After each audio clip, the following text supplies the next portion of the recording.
Hello Jain साथियों, good morning, नमस्कार। मैं लेकर आया हूँ आप लोगों के लिए भारतीय संविधान के 200 महत्वपूर्ण प्रश्न, जिसमें हम महत्वपूर्ण प्रश्नों के बारे में जो है जानेंगे, जो कि आपके आरआरबी ग्रुप डी 2026 में पूछे जाने वाले हैं। ज़्यादा देर नहीं करूँगा, शुरुआत करूँगा, सीधे मुद्दे की बात करूँगा। आप लोग जो क्लास तक लास्ट तक बने रहें। राजनीतिक विज्ञान, इसमें हम वन लाइनर क्वेश्चन के तौर पर हम जो है पढ़ेंगे। सर्वप्रथम पढ़ेंगे भारतीय संविधान, जिसकी मूल जानकारी के बारे में हम जानेंगे। किसके बारे में? मूल जानकारी के बारे में। भारत का संविधान कब लागू हुआ? तो भारत का संविधान जो 26 जनवरी सन 1950 को लागू हुआ था। कब लागू हुआ था? 26 जनवरी 1950 को। और भारत का संविधान कब अपनाया गया? तो 26 नवंबर 1949। 26 नवंबर 1949 को अपनाया गया था और लागू जो हुआ था 26 जनवरी 1950 को लागू हुआ था। इस क्वेश्चन में जो अक्सर बच्चे कंफ्यूज हो जाते हैं, तो आप लोग ये जो है ध्यान रखेंगे। संविधान सभा के अध्यक्ष कौन थे? तो संविधान सभा के जो अध्यक्ष थे वो डॉक्टर राजेंद्र प्रसाद थे। संविधान की प्रारूप समिति के अध्यक्ष कौन थे? तो डॉक्टर भीमराव अंबेडकर थे। किसके? ड्राफ्टिंग कमेटी के अध्यक्ष डॉक्टर भीमराव अंबेडकर। संविधान निर्माण में कितना समय लगा? तो 2 वर्ष 11 माह 18 दिन। 2 वर्ष 11 माह 18 दिन का समय लगा था। किसमें? संविधान को निर्माण होने में।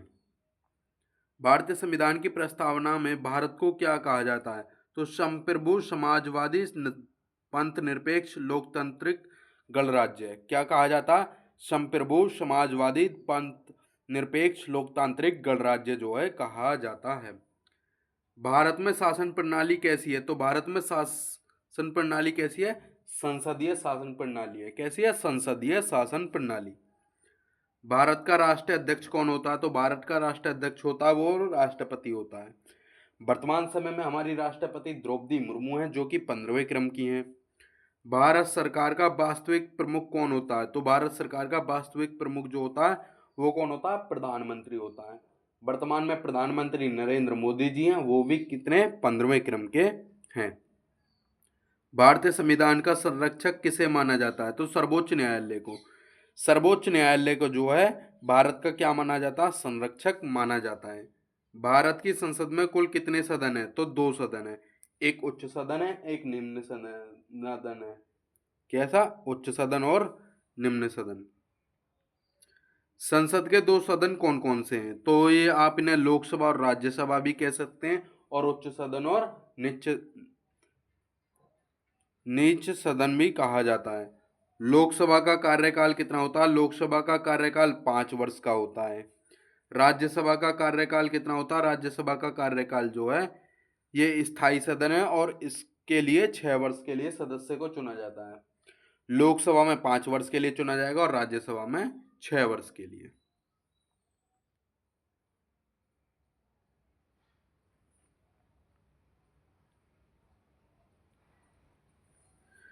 राज्यसभा के सभापति कौन होते हैं? तो राज्यसभा का सभापति जो होता है वो उपराष्ट्रपति होता है।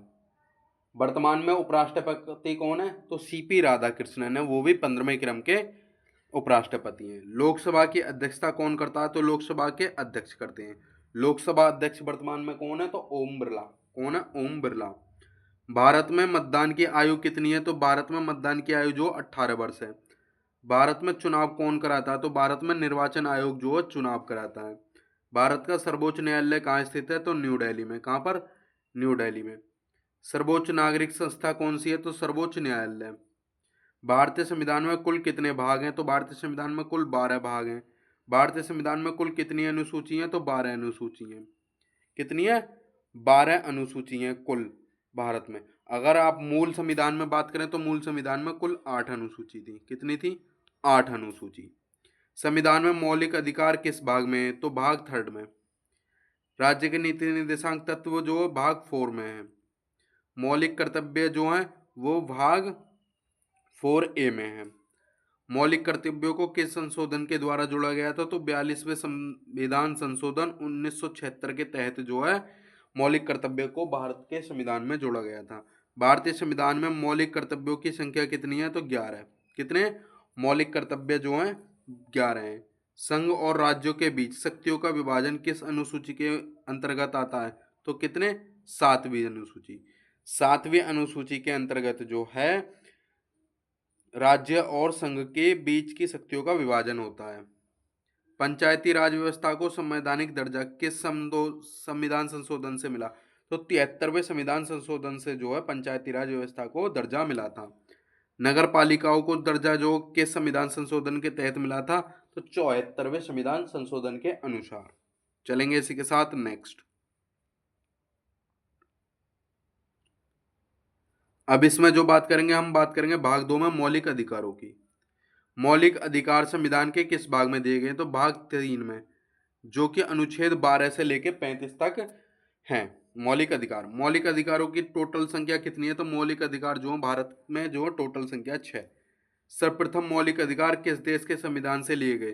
तो यूएसए, अमेरिका के संविधान से जो है मौलिक अधिकारों को लिया गया था। मौलिक अधिकारों की प्रकृति कैसी है? तो न्यायालय द्वारा परिवर्तनीय।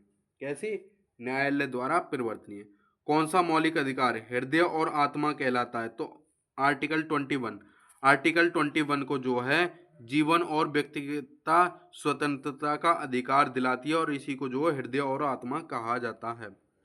समानता का अधिकार किस अनुच्छेद में है? तो अनुच्छेद 14 से लेकर 18 तक। अनुच्छेद 14 से लेकर 18 तक जो समानता का अधिकार आता है। कानून के समक्ष समानता का अधिकार अनुच्छेद 14 में स्थित है। भेदभाव के निषेध अधिकार जो है अनुच्छेद 15 में स्थित है। समान अवसर का अधिकार अनुच्छेद 16 में स्थित है। अस्पृश्यता का अंत जो है अनुच्छेद 17 में स्थित है। उपाधियों का अंत का प्रावधान जो अनुच्छेद 18 में है। स्वतंत्रता का अधिकार अनुच्छेद 19 से लेकर 22 के मध्य है। चलेंगे इसी के साथ नेक्स्ट।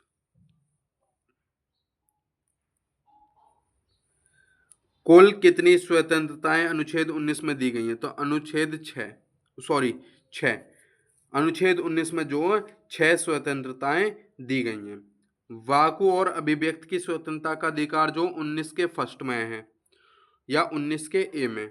शांतिपूर्ण और निरशस्त्र सभा की स्वतंत्रता का अधिकार अनुच्छेद 19 के बी में है। शांतिपूर्ण मतलब पीसफुल प्रोटेस्ट जो अनुच्छेद आर्टिकल 19 के बी के हिसाब से आप जो है कर सकते हैं। संघ या संगठन बनाने की स्वतंत्रता किस अनुच्छेद में? अनुच्छेद फर्स्ट के सी में। अनुच्छेद 19 के फर्स्ट के सी में जो संघ या संगठन बनाने की स्वतंत्रता है आपके पास। भारत में स्वतंत्र रूप से घूमने की स्वतंत्रता किस अधिकार के अंतर्गत है? तो अनुच्छेद 19 के डी।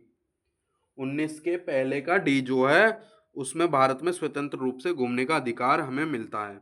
भारत में कहीं भी निवास करने और बसने की स्वतंत्रता का अधिकार जो हमें आर्टिकल 19 का ई देता है। कहीं भी आप लोग जो रह सकते हैं, निवास कर सकते हैं, बस सकते हैं। किसी भी व्यवसाय, व्यापार या पेशा अपनाने की स्वतंत्रता जो अनुच्छेद 19 का जी देता है। कौन सा? अनुच्छेद 19 का जी देता है। तो ये 6 जो अनुच्छेद हैं ये जो आर्टिकल 19 के हैं और ये हमें स्वतंत्रताएं देते हैं। जीवन और व्यक्तिगत स्वतंत्रता का अधिकार अनुच्छेद 21 में स्थित है। गिरफ्तारी और निरोध के संबंध में संरक्षण का अधिकार अनुच्छेद 22 में है। शोषण के विरुद्ध अधिकार अनुच्छेद 23 से लेकर 24 के बीच में है। धार्मिक स्वतंत्रता का अधिकार अनुच्छेद 25 से 28 के मध्य है। सांस्कृतिक और शैक्षिक का अधिकार अनुच्छेद 29 से लेकर 30 तक है। संवैधानिक उपचार पाने का अधिकार जो किसके अंतर्गत है? आर्टिकल 32। आर्टिकल 32 के बीच जो संवैधानिक उपचार पाने का अधिकार है। संवैधानिक उपचार का अधिकार किसने संविधान की आत्मा कहा? तो डॉक्टर भीमराव अंबेडकर जी ने। डॉक्टर भीमराव अंबेडकर जी ने संवैधानिक उपचार का अधिकार जो है उसको जो है भारतीय संविधान की आत्मा कहा था। किसको? आर्टिकल 32 को जो है डॉक्टर बाबा साहब अंबेडकर ने भारतीय संविधान की आत्मा कहा था। चलेंगे नेक्स्ट।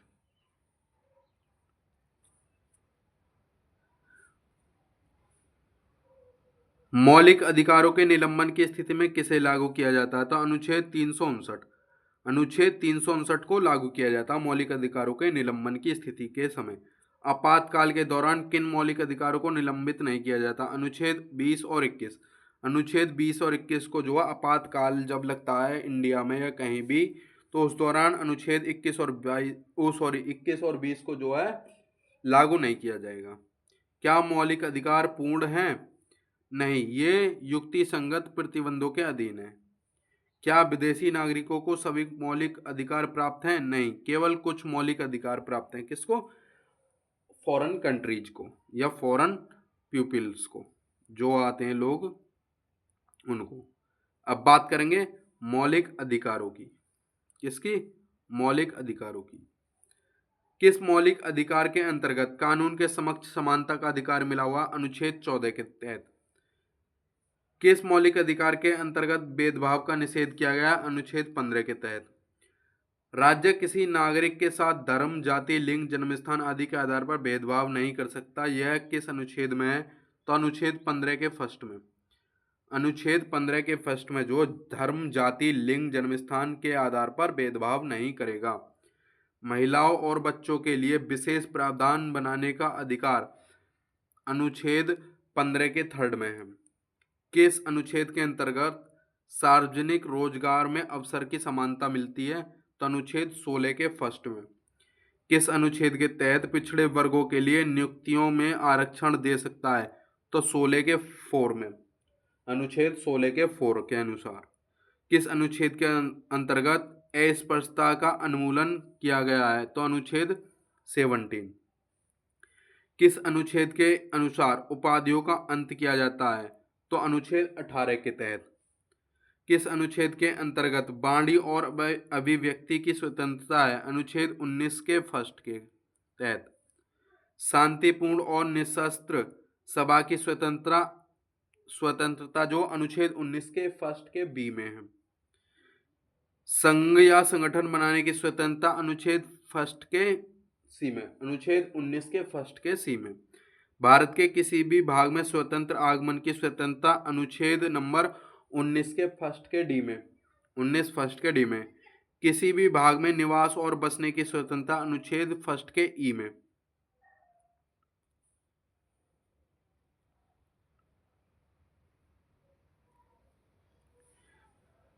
किसी भी व्यवसाय, व्यापार या पेशा के संचालन की स्वतंत्रता अनुच्छेद 19 के जी में दी गई है। उपरोक्त स्वतंत्रता पर युक्ति संगत प्रतिबंध लगाने का प्रावधान अनुच्छेद 19 के 2 से अनुच्छेद 19 के 6 तक व्यक्त किया गया है। किस अनुच्छेद के अंतर्गत शोषण के विरुद्ध अधिकार है? तो अनुच्छेद 23 के अनुसार। मानव तस्करी, बेगार और बंधुआ मजदूरी पर प्रतिबंध किस अनुच्छेद के तहत लगाया जाता है? अनुच्छेद 23 के फर्स्ट के तहत।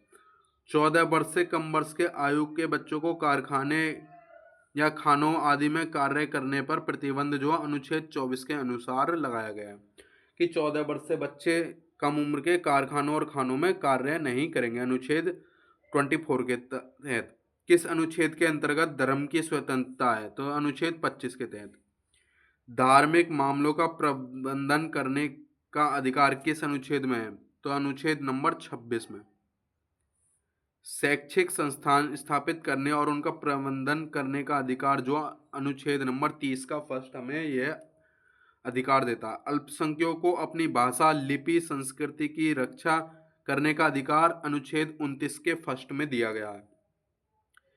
किस अनुच्छेद के अंतर्गत संवैधानिक उपचारों का अधिकार है? तो अनुच्छेद 32 के अंतर्गत। किस अनुच्छेद को संविधान की आत्मा और हृदय कहा जाता है? तो अनुच्छेद 32 को आत्मा और हृदय कहा जाता है। मौलिक अधिकारों को कौन कौन लागू कर सकता है? तो उच्चतम न्यायालय अनुच्छेद 32 के तहत। उच्च न्यायालय अनुच्छेद 226 के तहत जो है करवा सकता है। जो उच्चतम न्यायालय है वो अनुच्छेद 32 के तहत और उच्च न्यायालय अनुच्छेद 226 के तहत। किस अनुच्छेद के तहत संसद को मौलिक अधिकारों को निलंबित करने की शक्ति है? तो अनुच्छेद 33। अनुच्छेद 33 के तहत जो संसद को मौलिक अधिकारों को निलंबित करने की शक्ति है।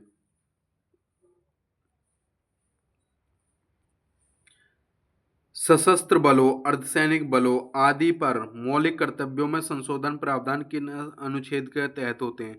तो अनुच्छेद 33 के तहत होते हैं। आपातकाल के दौरान अनुच्छेद 14, 20 और 21 के प्रवर्तन किस अनुच्छेद के तहत निलंबित किए जा सकते हैं? तो अनुच्छेद 359 के तहत। क्या अनुच्छेद 31 संपत्ति का अधिकार अब मौलिक अधिकार है? नहीं, यह एक विधिक अधिकार बन चुका है। संपत्ति का अधिकार जो क्या है, एक विधिक अधिकार है। किसे मौलिक अधिकारों का संरक्षक कहा जाता है? तो न्यायपालिका को। न्यायपालिका को जो है मौलिक अधिकारों का संरक्षक कहा जाता है। उम्मीद करता हूँ कि क्लास आपको अच्छा यूजफुल लग रहा होगा। क्लास को एक बार लाइक एंड शेयर जरूर कर देना। अब बात करेंगे भारत के राज्य के नीति निर्देशांक तत्व के बारे में। राज्य के नीति निर्देशांक तत्व संविधान के किस भाग में दिए गए हैं? तो भाग नंबर 4 अनुच्छेद नंबर 36 से 51 के अंतर्गत। राज्य के नीति निर्देशांक तत्वों की संख्या कितनी है? तो कितनी है? टोटल 11 है। राज्य के नीति निर्देशांक तत्वों की प्रकृति क्या है? यह गैर न्यायिक हैं। कैसे हैं? गैर न्यायिक। वे किस प्रकार के उपायों को लागू करने के लिए राज्य के निर्देश देते हैं? सामाजिक, आर्थिक और राजनीतिक। सामाजिक, आर्थिक और राजनीतिक। राज्य के नीति निर्देशांक तत्वों को संविधान के किस देश से लिया गया था? तो आयरलैंड के संविधान से जो है नीति निर्देशांक तत्वों को लिया गया था। इन तत्वों का मुख्य उद्देश्य क्या है? कल्याणकारी राज्य की स्थापना। राज्य के नीति निर्देशांक तत्वों और मौलिक अधिकारों में क्या अंतर है? मौलिक अधिकार न्यायालय से लागू हो सकते हैं, जबकि नीति निर्देशांक तत्व न्यायालय से लागू नहीं हो सकते हैं। अनुच्छेद में जीवन यापन के पर्याप्त साधन की व्यवस्था का निर्देशांक 39 के फर्स्ट में। किस अनुच्छेद में समान वेतन का प्रावधान है? अनुच्छेद 39 के डी में। किस अनुच्छेद में स्वस्थ बालकों के विकास की व्यवस्था का निर्देशांक? अनुच्छेद 39 के एफ में। किस अनुच्छेद में समान नागरिक संहिता का निर्देश? अनुच्छेद 44 में। पंचायतों के संगठन का निर्देश? अनुच्छेद 40 में। राज्यों को काम, शिक्षा और सार्वजनिक सहायता देने का निर्देशांक अनुच्छेद 41 के अंतर्गत आता है। नेक्स्ट,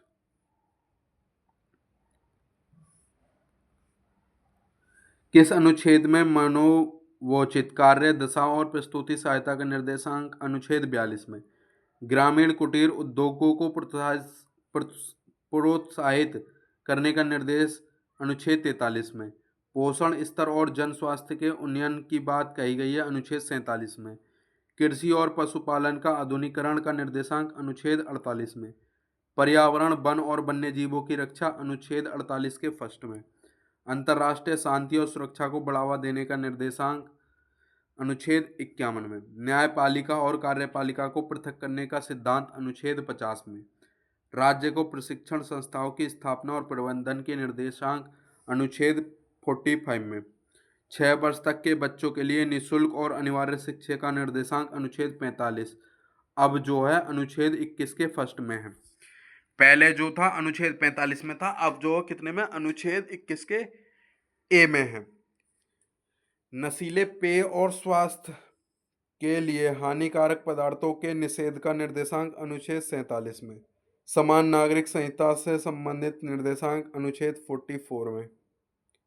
किस अनुच्छेद में आर्थिक व्यवस्था का संचालन इस प्रकार करने का निर्देश है कि धन और उत्पादन के साधन समाज के हित में है? तो अनुच्छेद 39 के बी में। किस अनुच्छेद में पशुओं की नस्लों के सुधार और वध पर रोक का निर्देशांक है? अनुच्छेद 48 के तहत।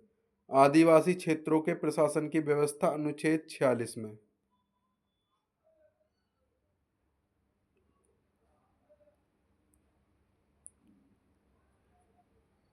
राज्य के नीति निर्देशांक तत्वों की प्रेरणा किस सिद्धांत से ली गई है? तो गांधीवादी समाजवाद से। किस आयोग ने नीति निर्देशांक तत्वों को संविधान की आत्मा कहा था? तो केटी शाह आयोग ने। केटी शाह आयोग ने। क्या नीति निर्देशांक तत्वों को न्यायालय में परिवर्तित कराया जा सकता है? बिल्कुल नहीं, बिल्कुल भी नहीं कराया जा सकता है। उम्मीद करता हूँ कि आप लोगों को क्लास अच्छा और यूजफुल लगा होगा। क्लास को एक बार लाइक एंड शेयर जरूर कर दें और धन्यवाद, आप लोग हमारी क्लास में लास्ट तक बने रहे। मैंने आप लोगों को आज 120 क्वेश्चन कराए, बाकी के मैं 120 क्वेश्चन जो आप लोगों को कल कराऊंगा। समथिंग इसमें 300 क्वेश्चन है, तो मैं आप लोगों को 300 क्वेश्चन जो मैं पूरे कंप्लीट करा दूंगा। मिलते हैं कल नेक्स्ट टॉपिक के साथ। तब तक के लिए सभी भाइयों को जय हिंद, वंदे मातरम।